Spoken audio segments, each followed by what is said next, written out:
Hai, selamat datang di Sabar Talks, tempat di mana kisah hidup jadi pelajaran berharga. Kalau kamu suka cerita yang menyentuh hati, klik subscribe sekarang juga ya. Jangan lupa like videonya, dan tulis di komentar kamu nonton dari mana. Siapa tahu, ada teman satu kota di sini. Dan sekarang, mari kita mulai kisah hari ini. Namaku Dira. Aku hanya seorang ibu rumah tangga biasa di kota kecil bernama Seruni. Setiap hari aku bangun pagi, menyiapkan sarapan untuk suamiku, Arman, dan mengurus rumah mungil kami yang hangat. Kehidupan kami tidak mewah, tapi cukup. Aku tidak pernah mengeluh. Yang penting, kami saling mencintai. Arman adalah tipe suami yang sangat perhatian. Ia tak pernah membiarkanku mengangkat galon sendiri. Tak pernah lupa mencium keningku sebelum berangkat kerja, dan selalu membawakan oleh-oleh kecil setiap kali pulang dari perjalanan dinasnya. Tapi, di balik sikap hangatnya itu, ada sesuatu yang selalu terasa aneh. Arman bekerja sebagai konsultan luar negeri. Setidaknya, itu yang selalu ia katakan. Tapi anehnya, aku tak pernah tahu pasti apa pekerjaannya. Tidak ada kartu nama, tidak ada perusahaan yang kukenal. Bahkan ia tak pernah menceritakan secara detail apa yang ia lakukan. Setiap kali kutanya, jawabannya selalu ringan. Urusan antar negara, bukan hal penting untuk kamu pikirkan, katanya sambil tersenyum. Awalnya aku pikir itu hal biasa. Mungkin pekerjaannya memang rumit atau membosankan. Tapi lama-lama, tanda tanya di kepalaku semakin banyak. Aku mulai memperhatikan hal-hal kecil. Arman tidak punya akun media sosial. Ia bahkan tidak nyaman di foto. Setiap kali aku mencoba mengunggah foto berdua ke Instagram, ia akan minta aku menghapusnya. Alasannya sederhana, privasi. Namun, yang paling membuatku penasaran adalah lemari besi kecil di ruang kerja kami. Lemari itu terkunci rapat dan Arman tak pernah mengizinkan siapapun menyentuhnya. Saat aku sekali mencoba membuka, ia langsung memintaku dengan nada serius untuk tidak mengulanginya.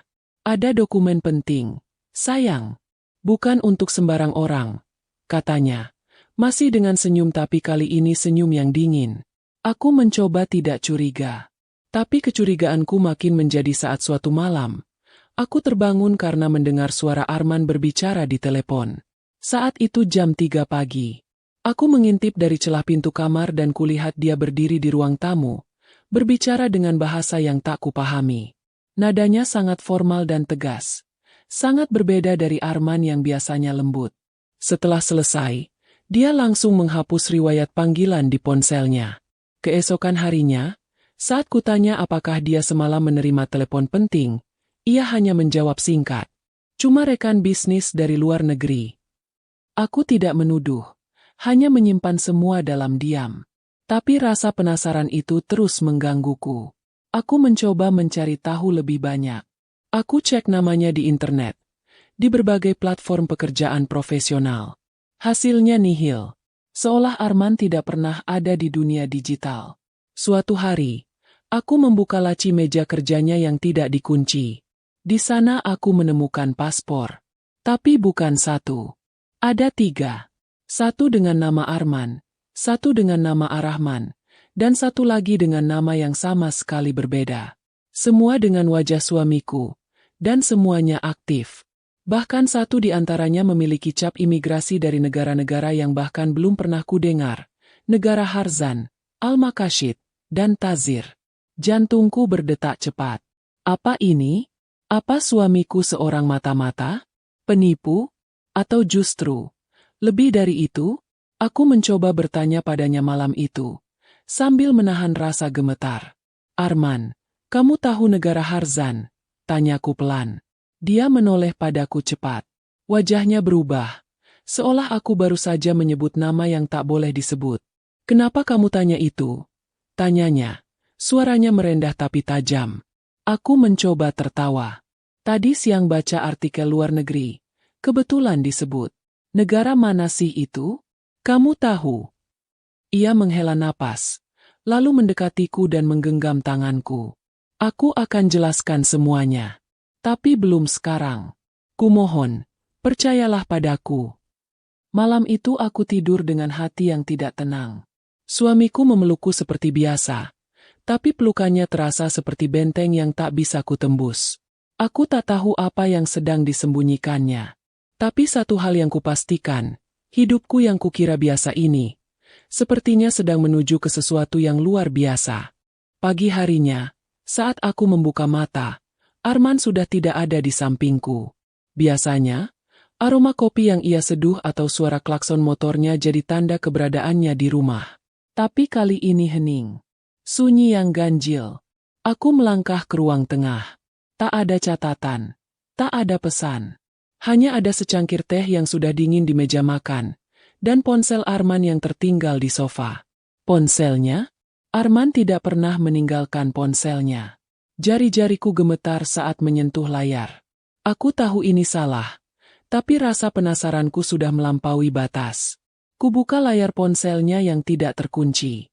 Anehnya, semua aplikasi pesan dan media sosial sudah dihapus. Tak ada WhatsApp, tak ada Telegram, tak ada email. Hanya satu aplikasi aneh bernama Amanah, dengan simbol bulan sabit berwarna emas. Tapi aplikasi itu meminta sidik jari. Gagal total.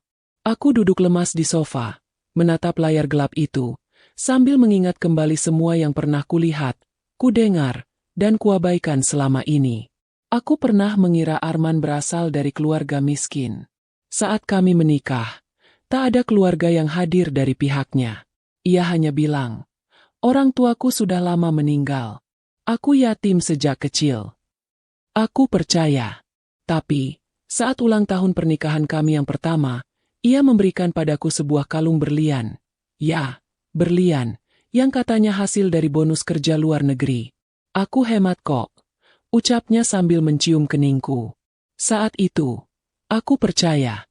Tapi bagaimana mungkin pria dengan pekerjaan misterius, tanpa media sosial, dengan 3 paspor dan bahasa asing lancar, bisa begitu konsisten menyembunyikan kehidupan aslinya dariku selama hampir 3 tahun? Aku mulai menyusun potongan-potongan kecil yang dulu terasa tidak penting. Aku teringat pernah melihat ada bekas luka kecil di punggung Arman. Garis melintang seperti sayatan lama. Waktu itu aku tanya. Ia bilang jatuh dari sepeda saat kecil. Tapi bentuknya terlalu rapi. Seperti luka akibat senjata. Dan satu lagi, kejadian yang dulu kuanggap sepele, kini terasa janggal. 2 tahun lalu, saat kami sedang berlibur ke Bali, tiba-tiba sekelompok orang asing mendekatinya di sebuah restoran. Mereka mengenakan pakaian rapi, berbicara dalam bahasa Arab yang asing di telingaku, lalu mencium tangan Arman dengan penuh hormat. Arman buru-buru mengajakku pergi. Saat kutanya, ia bilang, mereka hanya salah orang. Bodohnya aku dulu percaya saja. Siang itu, saat aku masih bergulat dengan pikiranku sendiri, pintu rumah tiba-tiba diketuk dari luar. Kukira Arman, tapi ternyata seorang kurir berdiri di depan pagar. Ia menyerahkan satu kotak hitam panjang dan sebuah amplop. Tidak ada pengirim. Tidak ada tulisan di luar. Hanya tertulis namaku. Untuk Dira. Tanganku gemetar saat membuka amplop. Di dalamnya ada satu lembar undangan berwarna biru tua dengan aksen emas, berbahasa Indonesia dan Inggris, serta stempel embos berukir mahkota dan tulisan asing yang berbunyi, Kerajaan Harzan peringatan Hari Penobatan Sultan Ar-Rahman bin Malik Zayan. Mataku membelalak. Nama itu, Ar-Rahman, bukan hanya mirip dengan Arman. Aku yakin, itu nama yang pernah kulihat di salah satu paspornya. Kubalik undangan itu. Di bagian bawahnya tertulis, Yang Mulia Permaisuri dipersilakan hadir dalam prosesi kenegaraan. Keamanan dan transportasi telah disiapkan. Tiket dan identifikasi ada dalam kotak hitam. Dadaku berdegup kencang. Dengan tangan gemetar, kubuka kotak hitam panjang itu. Di dalamnya ada sehelai gaun panjang berwarna ungu tua dari bahan sutra yang sangat halus, berlengan panjang dengan bordiran emas di leher dan lengan. Di balik gaun itu, ada satu map kulit berisi tiket pesawat kelas 1 ke negara bernama Harzan dan satu kartu identitas berlogo kerajaan, dengan fotoku di dalamnya. Statusku tertulis jelas, Ratu Harzan Dira binti Hasan, istri sah Sultan Ar-Rahman. Air mataku jatuh. Aku tak tahu harus merasa bangga, takut, atau marah. Lalu kudengar suara mobil berhenti di depan rumah. Aku segera keluar. Sebuah mobil sedan hitam dengan plat diplomatik berhenti, dan seorang pria berseragam setelan hitam turun sambil membuka pintu untukku. Ibu Dira, kami datang atas perintah yang mulia. Mohon ikut kami sekarang. Keamanan Anda dalam pengawalan kami. Aku mundur satu langkah. Tunggu, Arman di mana? Pria itu menjawab tenang. Yang mulia sudah menunggu Anda di istana. Istana? Kakiku nyaris lemas. Dalam hitungan jam, aku bukan lagi ibu rumah tangga di kota kecil. Aku telah dilempar ke dalam dunia yang selama ini hanya bisa kubaca di cerita dongeng. Dunia kerajaan, kekuasaan, dan rahasia. Aku tak tahu apakah aku siap. Tapi satu hal yang aku tahu pasti, jawaban atas semua misteri Arman, atau Arahman, menungguku di sana. Mobil itu melaju pelan meninggalkan halaman rumah kami, melewati gang sempit yang kini terasa asing meski aku melewatinya setiap hari. Di dalam mobil, udara dingin dari pendingin menyelimuti tubuhku, tapi yang menggigil adalah dadaku. Pria berseragam hitam di kursi depan diam 1000 bahasa. Bahkan matanya tak berani menatap ke arahku melalui kaca spion.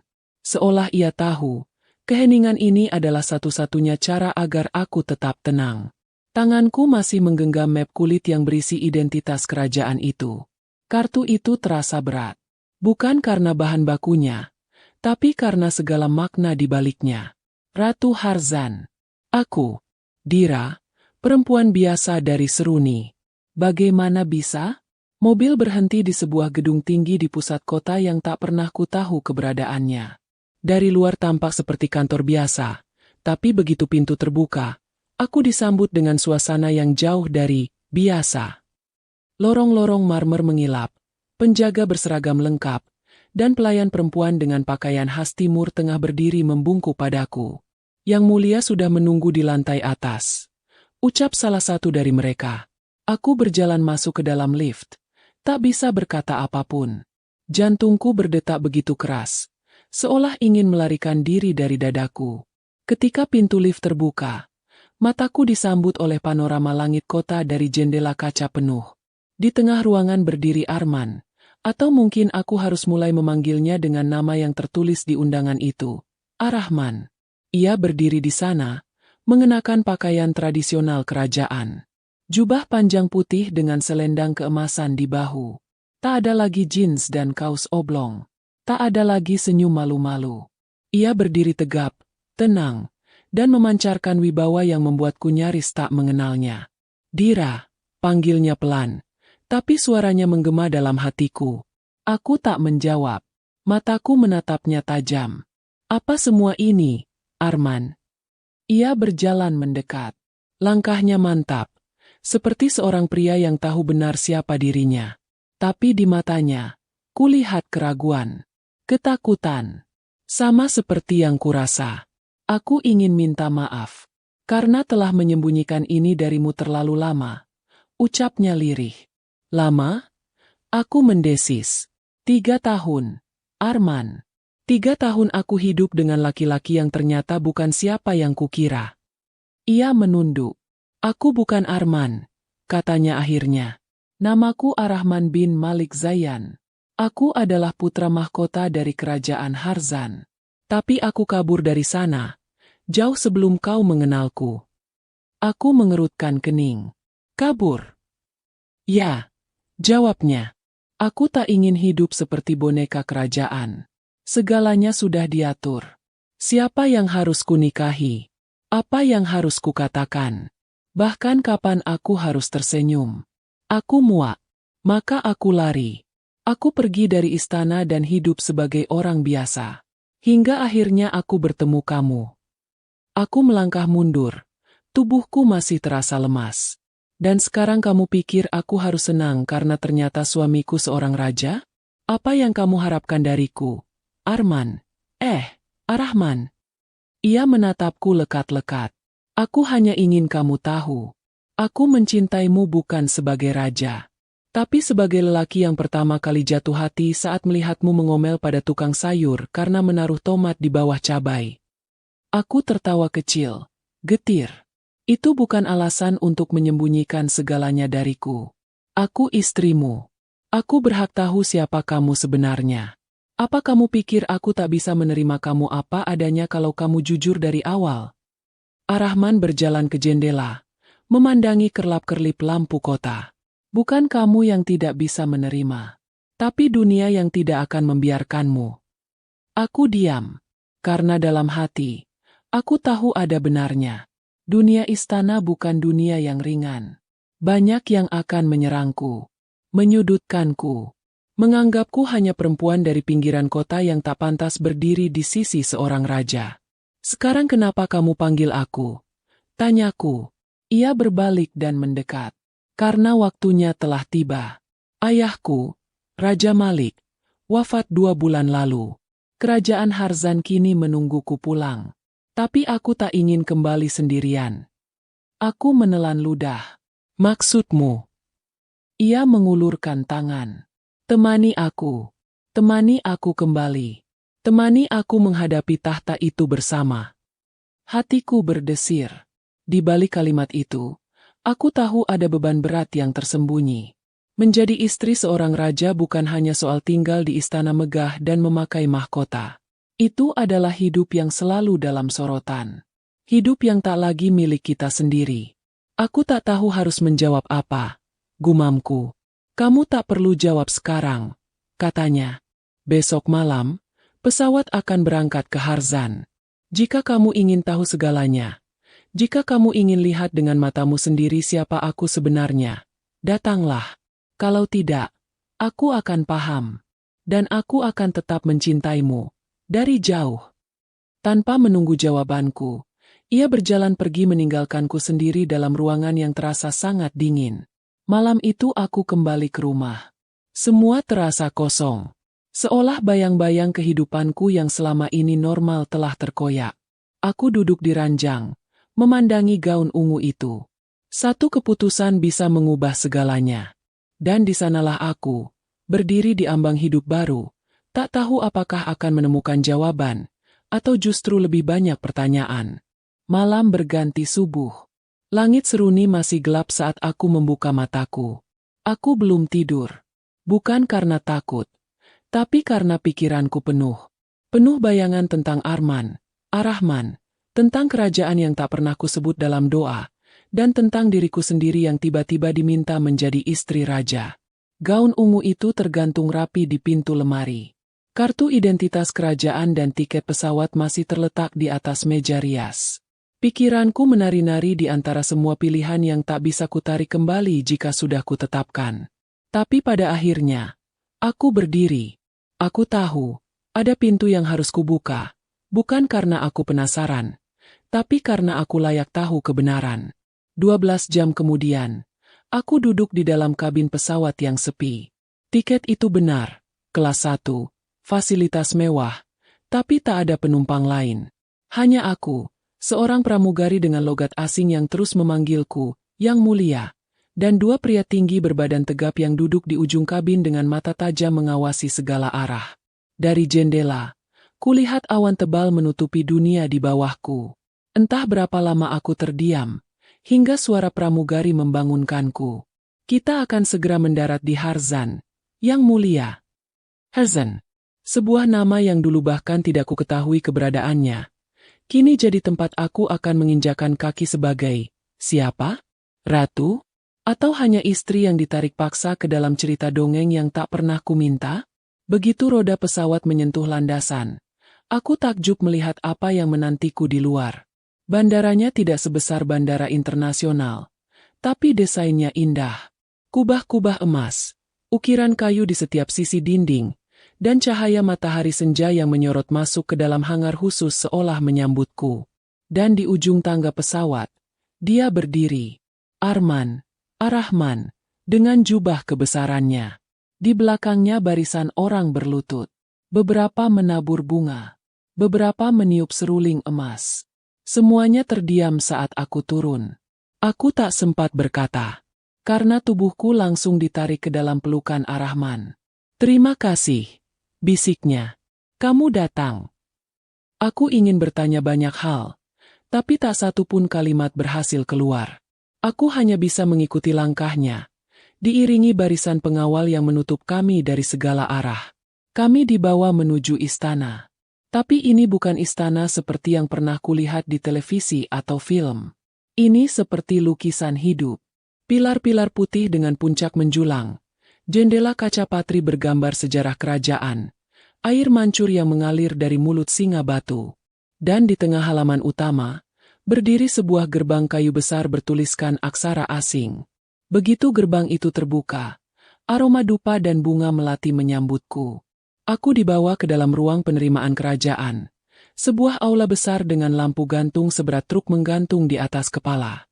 Semua yang kulihat memancarkan kekuasaan, kemegahan, tapi juga kesepian. Saat itulah Ar-Rahman mulai menjelaskan. Harzan adalah negara kecil yang tidak dikenal dunia. Kami sengaja menjaga agar tetap tersembunyi dari radar global. Kami punya perjanjian rahasia dengan beberapa negara besar untuk tetap tak terlihat. Jelasnya sambil berjalan mendampingiku. Kenapa? Karena kami punya kekuatan yang dicari banyak negara. Bukan kekayaan, tapi sumber daya strategis. Jika kami dikenal, kami akan diserbu. Maka kami sembunyi. Seperti aku. Aku hanya mengangguk. Semakin ia bicara, semakin aku menyadari bahwa kehidupan Ar-Rahman, jauh lebih rumit dari apapun yang pernah kubayangkan. Tapi sekarang semua berubah. Lanjutnya, ayahku meninggal tanpa pewaris lain. Dewan kerajaan memaksaku kembali. Tapi mereka menolak mengakui kamu. Aku berhenti melangkah. Apa maksudmu? Menurut adat, raja harus menikahi perempuan berdarah bangsawan. Kamu bukan. Dan kamu tak melalui prosesi adat. Maka menurut mereka, kamu bukan siapa-siapa. Dadaku seperti dihantam angin dingin. Jadi, aku bukan istrimu di mata mereka. Kita menikah sah secara hukum Indonesia. Tapi tidak di sini. Dan, aku belum pernah memberitahu mereka soal kamu. Aku menatapnya. Tajam. Kamu menyembunyikanku lagi. Ar-Rahman memalingkan wajah. Aku takut kamu akan disakiti. Aku takut mereka menganggap kamu celah untuk menjatuhkanku. Tapi sekarang, semua sudah berbeda. Aku tak bisa sembunyi lagi. Dan kamu tak bisa tetap berada di bayang-bayang. Malam itu, aku ditempatkan di kamar mewah yang katanya dulunya milik ibu Ar-Rahman. Segalanya indah, harum, dan mahal. Tapi aku tidak bisa tidur. Kata-kata Ar-Rahman menggantung di pikiranku. Keesokan paginya, seorang wanita tua masuk ke kamarku. Wajahnya tegas, kulitnya putih keemasan, matanya seperti menusuk jiwaku. Aku Halimah, kepala Dewan Perempuan Istana. Aku berdiri, berusaha hormat, tapi ia tak tersenyum. Jika kamu ingin tinggal di sini, kamu harus melewati 3 ujian. Aku terdiam. Ujian. Ya, Harzan tidak menerima ratu sembarangan. Kau harus membuktikan bahwa kau layak. Aku ingin menolak. Aku ingin mengatakan bahwa aku datang bukan untuk diuji, tapi untuk menemukan kebenaran. Tapi di matanya, kulihat peringatan. Jika aku tidak menerimanya, aku bukan siapa-siapa di negeri ini. Ar-Rahman tak ada di sisiku saat itu. Ia sibuk mempersiapkan prosesi penobatan. Dan aku harus menjalani hari-hari penuh tekanan. Di istana yang indah namun menyimpan mata-mata di setiap sudutnya. Aku tahu, ini baru permulaan. Harzan mungkin negeri yang tak pernah disebut. Tapi luka-luka yang akan ditorehkannya bisa saja abadi.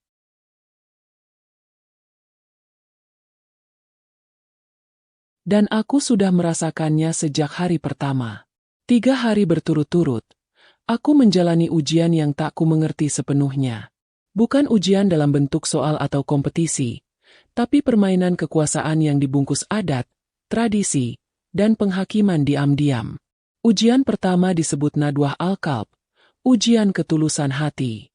Aku diminta duduk di ruang bulat yang dipenuhi wanita bangsawan. Wajah-wajah mereka dipenuhi riasan tegas dan mata tajam. Mereka hanya memintaku bercerita tentang masa laluku, tentang Arman, tentang bagaimana aku menjalani hidup sebagai istri seorang lelaki yang tak pernah kukenal utuh. Tapi mereka tak tertarik pada jawabanku. Mereka hanya mencari celah. Ayahmu hanya pedagang tempe, benar? Tanya salah satunya. Kamu tak pernah belajar seni istana? Bahasa Harzan? Tidak hafal kitab kerajaan? Yang lain menimpali. Seolah aku hanyalah makhluk hina yang secara ajaib menyelinap ke dalam kehidupan istana. Aku menjawab sejujur mungkin. Tapi setiap kejujuran terasa seperti cambuk di wajahku. Ujian kedua lebih berat. Fitnah al-Syabakah. Ujian keteguhan. Di malam hari, seorang pelayan rahasia menyusup ke kamarku. Ia membawa surat. Isinya satu kalimat. Arahman akan dinikahkan dengan Putri Laila besok pagi. Kembalilah ke negerimu sebelum kau dipermalukan. Surat itu disegel dengan simbol kerajaan. Hatiku porak-poranda. Aku tahu ini jebakan. Tapi bagaimana jika tidak? Esoknya, aku duduk di meja makan panjang bersama seluruh anggota Dewan Istana. Arahman masuk, dan seketika semua menatap ke arah kami. Lalu, Putri Laila masuk, tinggi, memesona, dengan senyum yang terlalu sempurna. Ia duduk di sebelah Arahman tanpa diundang. Dan ketika tangannya menyentuh tangan suamiku, aku hampir meledak. Tapi aku menahan. Aku diam. Aku tahu ini bagian dari skenario mereka. Setelah makan, aku berjalan keluar dan akhirnya bertemu Arahman sendirian. Tapi sebelum aku membuka suara, dia berkata dengan lembut, "Aku tahu tentang surat itu. Mereka mencoba memecah kita." Aku menunduk, lega dan marah dalam waktu yang sama. "Kenapa kamu tak bilang sebelumnya?" Tanyaku. "Karena ini juga ujianku. Aku harus membuktikan bahwa aku bisa melindungi orang yang kucintai tanpa harus tunduk pada aturan lama." Lalu datanglah ujian ketiga. Syarat tahta. Kali ini, Dewan meminta kami berdua menjalani sidang terbuka untuk menentukan apakah pernikahan kami akan diakui oleh kerajaan. Jika tidak, maka aku harus meninggalkan Harzan selamanya. Malam sebelum sidang, aku duduk di balkon kamarku, memandang taman kerajaan yang diterangi cahaya rembulan. Arahman datang diam-diam, duduk di kursi kayu di sampingku. "Aku ingin menceritakan sesuatu," katanya, "tentang kenapa semua ini kusimpan darimu sejak awal." Aku menatapnya. Aku ingin marah, tapi aku tahu, malam ini mungkin satu-satunya waktu di mana kami bisa bicara sebagai dua manusia biasa. Waktu aku berusia 14 tahun, mulainya pelan. Ayahku, Raja Malik, memaksaku menyaksikan hukuman mati terhadap pamanku sendiri. Pamanku dituduh berkhianat. Tapi aku tahu itu hanya karena dia ingin reformasi. Sejak saat itu, aku tahu bahwa istana ini bukan tempat bagi hati yang lembut. Maka aku bersumpah, aku tak akan menjadi bagian dari itu. Arahman menarik napas panjang. Suaranya nyaris gemetar. "Tapi kamu datang. Dengan semua kehangatan dan kepolosanmu. Dan kamu tak tahu betapa aku takut. Takut jika kamu tahu siapa aku sebenarnya. Kamu akan menjauh. Atau lebih buruk, kamu akan dihancurkan oleh dunia ini." Aku menoleh padanya. "Tapi kamu menyakitiku dengan kebohongan. Kamu berpikir bisa melindungiku dengan menyembunyikanku dari kebenaran.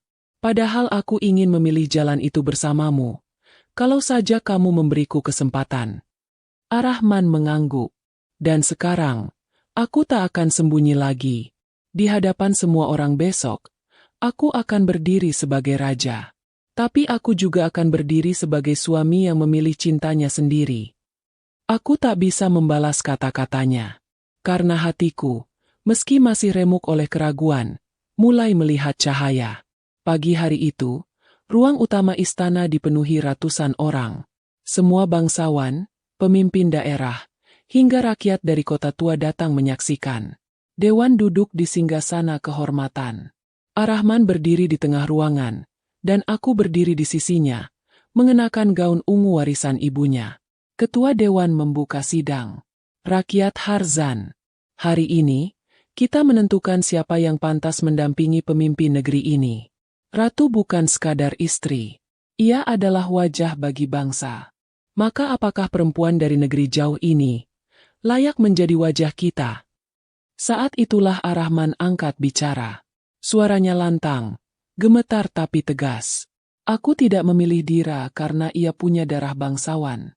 Aku memilihnya karena dia punya hati yang jujur, kekuatan yang tidak banyak dimiliki perempuan di istana ini, dan kesetiaan yang tidak bisa dibeli dengan tahta. Ia lalu menggenggam tanganku di depan semua orang. Jika istana ini menolak dia, maka istana ini juga menolak aku. Karena aku bukan raja tanpa dia. Ruangan hening. Para anggota dewan saling memandang. Wajah-wajah tua mereka tidak menunjukkan emosi. Tapi akhirnya, kepala dewan perempuan, Halimah, berdiri. Ia melangkah ke arah kami. Semua orang menahan napas. Aku tidak menyukai perempuan ini sejak awal, katanya jujur. Terlalu lembut, terlalu polos, terlalu biasa. Ia lalu menatapku dalam-dalam. Tapi mungkin, itulah yang dibutuhkan oleh istana ini. Hati yang belum dikotori oleh kuasa. Dan untuk pertama kalinya sejak aku menginjakan kaki di Harzan, Halimah membungkuk hormat. Selamat datang, Ratu Dira. Tepuk tangan membahana. Musik tradisional dimainkan. Dan aku berdiri di tengah gemuruh itu. Tubuhku masih gemetar. Aku tahu, ini bukan akhir perjuanganku. Tapi untuk pertama kalinya, aku merasa aku sudah mengambil langkah yang benar. Hari itu, aku resmi diakui sebagai Ratu Harzan. Suara lonceng emas menggema dari menara istana, sementara rakyat berkumpul di halaman agung, menabur bunga ke langit, menyebut namaku dengan nama baru, Ratu Dira binti Hasan, Permaisuri Sultan Ar-Rahman bin Malik Zayan. Aku berdiri di balkon istana, mengenakan mahkota ringan berhiaskan zamrud hijau dari perbukitan Zakir, tempat suci bagi rakyat Harzan. Tapi meski dunia melihatku sebagai simbol kebesaran, di balik jubah dan senyuman, aku masih Dira. Ibu rumah tangga yang dulu mengeluh saat gas habis tengah malam. Yang terbiasa mencuci piring sendiri, bukan diperintah pelayan. Yang dulu menyiram tanaman sambil menyanyi kecil. Kini, aku punya taman sendiri. Tapi setiap daun yang kutatap, setiap langkah yang kutapaki di lorong-lorong marmer itu, terasa hampa jika aku tak menemukan caraku sendiri untuk hidup di dalamnya. 3 minggu setelah penobatan, kehidupan di istana berjalan seperti roda emas. Indah dipandang, tapi berat dijalani. Aku menghadiri jamuan makan, pertemuan kerajaan, perundingan dengan utusan negara tetangga, dan kunjungan ke rumah-rumah anak yatim. Tapi tak sedikit pula bisikan yang kuterima, bisikan yang tidak selalu ramah. Dia tak layak duduk di sana. Perempuan dari negeri jauh. Apa dia tahu adat kita? Ratu tanpa darah biru. Setiap bisikan itu menamparku. Tapi aku tidak membalas. Aku hanya menyimpan semuanya dalam dada, sambil mencari cara. Bagaimana menjadi diriku sendiri di tengah dunia yang ingin mengubahku. Aku mulai dari hal kecil. Setiap pagi, aku meminta sarapanku dibuat tanpa campur tangan dapur istana. Aku masak sendiri. Di dapur kecil di sisi timur, yang dulu tak pernah dipakai karena dianggap tak layak untuk seorang permaisuri. Aku panggil beberapa pelayan, ajari mereka cara membuat nasi goreng terasi, tahu goreng kecap, dan sambal bawang. Mereka tertawa saat pertama kali mencium aromanya. Ratu Dira, makanan ini terlalu pedas. Keluh salah satu dari mereka. Aku hanya tertawa. Makanan yang membuatmu berkeringat adalah makanan yang menyembuhkan luka, Salma. Hari demi hari, pelayan-pelayan istana mulai mendekatiku. Mereka bercerita tentang keluarga mereka, tentang anak-anak mereka yang tidak bisa sekolah karena sekolah negeri terlalu mahal. Aku mendengarkan. Aku mencatat. Dan diam-diam, aku membentuk tim kecil, Majelis Ibu Negeri, sebuah wadah rahasia untuk memberdayakan para perempuan kelas bawah yang selama ini terpinggirkan dari sistem istana. Tapi perubahan kecil ini tidak disukai semua orang. Yang mulia terlalu dekat dengan rakyat, kata salah satu penasihat Ar-Rahman. Ratu seharusnya menjadi simbol kejayaan, bukan sahabat pasar, timpal yang lain. Ar-Rahman sempat menegurku secara pribadi. Dira, kamu harus tahu, setiap langkahmu kini direkam, dipelajari, dikritik. Ini bukan lagi tentang kamu. Ini tentang kerajaan. Aku menatapnya dengan mata basah. Kalau aku tidak bisa menjadi diriku sendiri, maka kerajaan ini hanya akan punya patung hidup, bukan ratu. Ar-Rahman terdiam. Ia tahu aku benar. Tapi ia juga takut. Takut bahwa keberanianku akan mengguncang istana yang selama ini dibangun dengan keseimbangan semu. Ketakutan itu terbukti saat pada suatu malam, istana diguncang ledakan kecil di gerbang belakang. Tidak ada korban, tapi pesan yang tertinggal di dinding pagar lebih menohok dari api. Tolak ratu pendatang. Kembalikan tahta pada darah asli. Aku dipindahkan sementara ke bagian dalam istana. Semua akses keluar dibatasi. Bahkan ke dapur kecilku pun aku tak bisa pergi. Ar-Rahman mulai sibuk dengan pertemuan rahasia. Dan aku kembali dikurung dalam keheningan. Sampai suatu malam, Halimah, perempuan yang dulu menguji dan mencurigai aku mati-matian, datang ke kamarku membawa sepiring roti panggang dan teh jahe. Kamu pikir ini baru awal dari ujianmu? Katanya pelan. Tidak, Dira. Ini adalah bagian dari tahta. Dan kamu sedang berada di tengah badai. Aku menatapnya penuh tanya. Kenapa kamu datang? Bisikku. Karena aku dulu juga mengalami hal yang sama. Aku bukan siapa-siapa ketika pertama kali menjejakkan kaki di istana ini. Tapi aku belajar satu hal. Kamu hanya bisa selamat di sini, kalau kamu punya alasan yang lebih besar dari dirimu sendiri. Aku mengangguk pelan. Dan malam itu, aku membuat keputusan yang akan mengubah semuanya. Pagi harinya, aku memanggil Ar-Rahman. Izinkan aku bicara langsung dengan rakyat. Ia menatapku lama. Berbahaya. Tidak lebih berbahaya dari diam.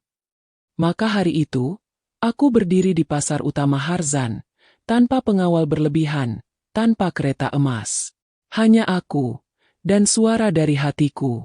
Aku bicara tentang kehidupanku, tentang Seruni, tentang bapakku yang menjual tempe, tentang dapur yang selalu hangat, tentang bagaimana cinta bisa membawa seseorang ke tempat yang bahkan tak pernah ia impikan. Aku bukan perempuan sempurna, kataku kepada kerumunan warga. Tapi aku tahu rasanya mencuci piring dengan air yang harus ditimba dari sumur. Aku tahu rasanya anak sakit tapi uang tak cukup untuk ke klinik. Dan karena itulah aku berdiri di sini. Bukan untuk menjadi ratu yang kalian tak kenal, tapi untuk menjadi suara bagi yang tak pernah didengar. Hari itu, pasar terdiam, lalu meledak dalam tepuk tangan. Esoknya, surat kabar lokal menulis, Ratu Harzan bukan hanya mengenakan mahkota. Ia membawa hatinya bersama rakyat. 3 bulan berlalu sejak hari itu. Dan kini, pelayan istana mulai menyapa dengan senyum. Rakyat mulai berani mengirim surat padaku. Bahkan Putri Laila, perempuan yang dulu ingin merebut posisiku, mengajakku bekerja sama membangun pusat pendidikan anak perempuan. Dan Ar-Rahman? Setiap malam ia menggenggam tanganku dan berkata, "Aku mencintaimu, bukan karena kamu ratu, tapi karena kamu tetap Dira." Aku masih ibu rumah tangga, tapi kini, rumahku adalah istana.